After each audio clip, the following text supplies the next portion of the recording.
The best dressed men aren't playing to win style points. They're playing to lead with presence. Yves Saint Laurent once said, "Fashions fade, but style is eternal." And Simon Sinek, in his book, The Infinite Game, lays it out even more plainly. You don't win an infinite game. You just keep showing up smarter, stronger, more strategic, and more stylish. And this philosophy is why The Infinite Game is one of my favorite books to recommend to friends, because your wardrobe should actually do the same thing. When you treat your closet like a scoreboard, you're always one outfit away from a breakdown or a loss. But when you treat your style like an infinite strategy, you create a system that aligns with your evolution, not someone else's trends. In this video, I'm going to show you how to stop dressing like a player in someone else's game and start building a wardrobe that amplifies your leadership, presence, and authority with 6 pillars. Now, these 6 pillars helped over 100 business leaders and professionals elevate their presence without chasing trends. Now, if you want to jumpstart your own signature style, download your free signature style checklist below. This will help you follow each pillar as we break it down. Try this on, see how it fits you. Now, the first pillar is to stop looking for finite fashion. Most men are unknowingly stuck in the finite fashion games. They follow trends and they obsess over the likes and the approval of others. They try to be the best dressed guy in the room at the cost of not being the most respected. They think they're rebelling, but they're actually just following another uniform. The influencer's uniform, the internet's dress code, the trend cycle's trap. An infinite style game, it doesn't play by those rules.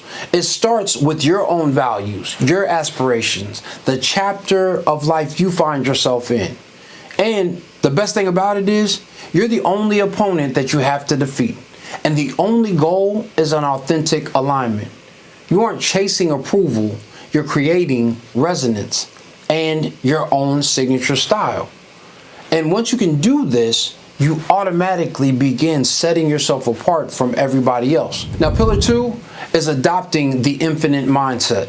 Simon Sinek calls this your just cause.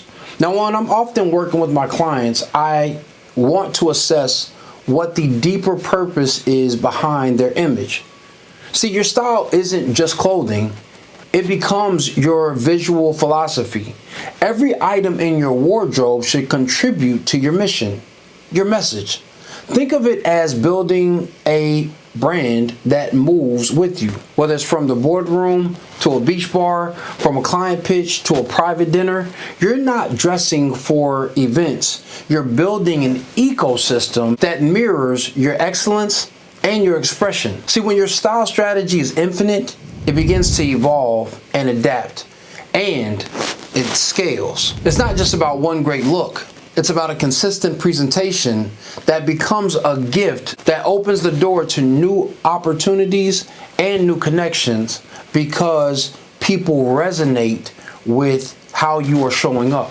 Pillar 3 is building trust within your closet. In his book, Sinek talks about creating trusting teams. And yes, this still applies to your wardrobe.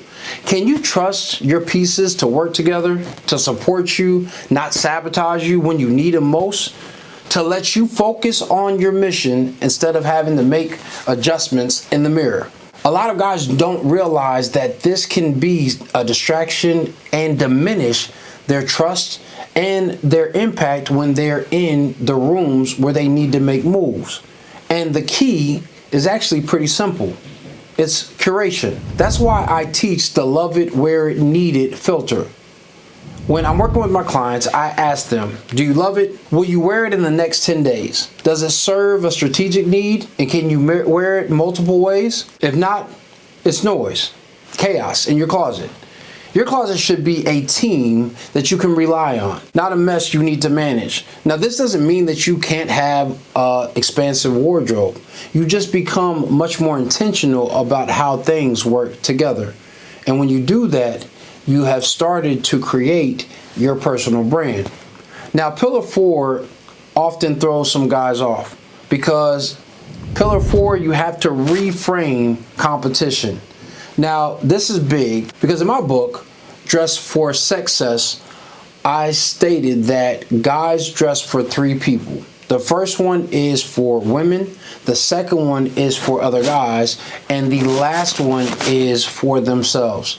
And when I talked about dressing for other guys, I used it in the context of competition. When men are stepping out, you have to realize that they're sizing each other up to see who is the most relevant, who has the best status, because in their minds, that is going to attract the most attractive women. It's going to allow them to leverage access to VIP areas or to different groups of guys that they feel like they can network with or connect with, since birds of a feather flock together.